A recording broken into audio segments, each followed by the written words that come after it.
Introduction. The Battle of Thermopylae was a significant battle fought in 480 BC between the Persian Empire under Xerxes I and an alliance of Greek city-states led by Sparta under Leonidas I. The battle lasted for 3 days and was one of the most prominent battles of the Greco-Persian Wars. The battle occurred simultaneously with the Battle of Artemisium between July and September 480 BC.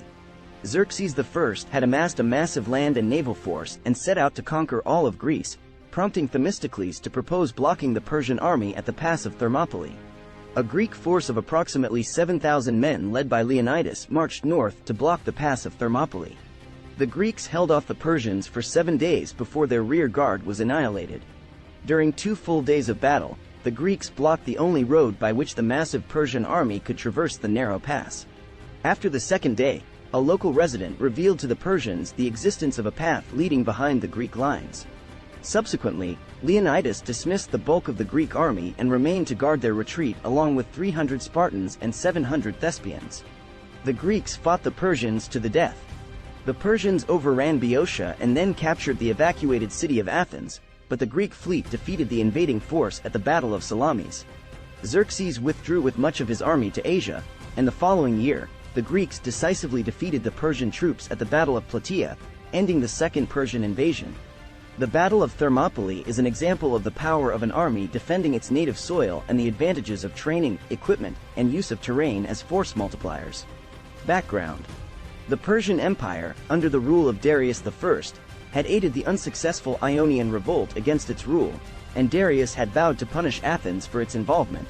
In 490 BC, Darius launched an attack on Athens, but it was repelled by the Athenian army at the Battle of Marathon.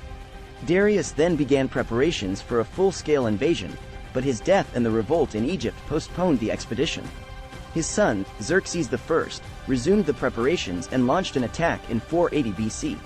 The Greeks, led by Athens and Sparta, formed a confederate alliance of Greek city-states to resist the Persians, and their strategy was to block the narrow pass of Thermopylae, which could easily be blocked by the Greek hoplites. Strategic and tactical considerations. Defending Thermopylae allowed the Greeks to use their forces effectively by preventing the Persians from advancing further into Greece, without needing to seek a decisive battle. The Greeks' defense of 2 constricted passages also made their inferior numbers less of a disadvantage. On the other hand, the Persians had difficulty supplying their large army and had to either retreat or advance by forcing the pass at Thermopylae.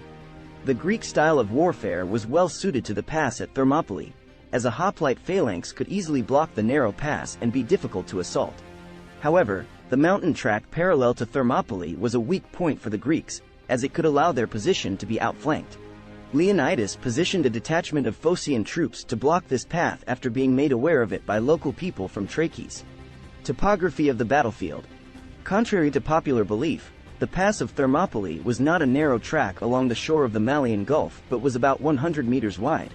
The Greeks had improved the pass by channeling the stream from hot springs to create a marsh, which was traversable only by a single chariot. The battlefield terrain was rugged and not familiar to the Persian army. It consisted of steep hillsides covered with thick brush, with vegetation scarce and mainly consisting of low, thorny shrubs. The sea was on one side and impassable hills on the other, making it the perfect defensive position for the Greeks. The pass remains a natural defensive position to modern armies, and it was used as a defensive position against the Nazi invasion by British Commonwealth forces during World War II. Battle. On the 5th day of the Persian arrival at Thermopylae, Xerxes decided to attack the Greeks.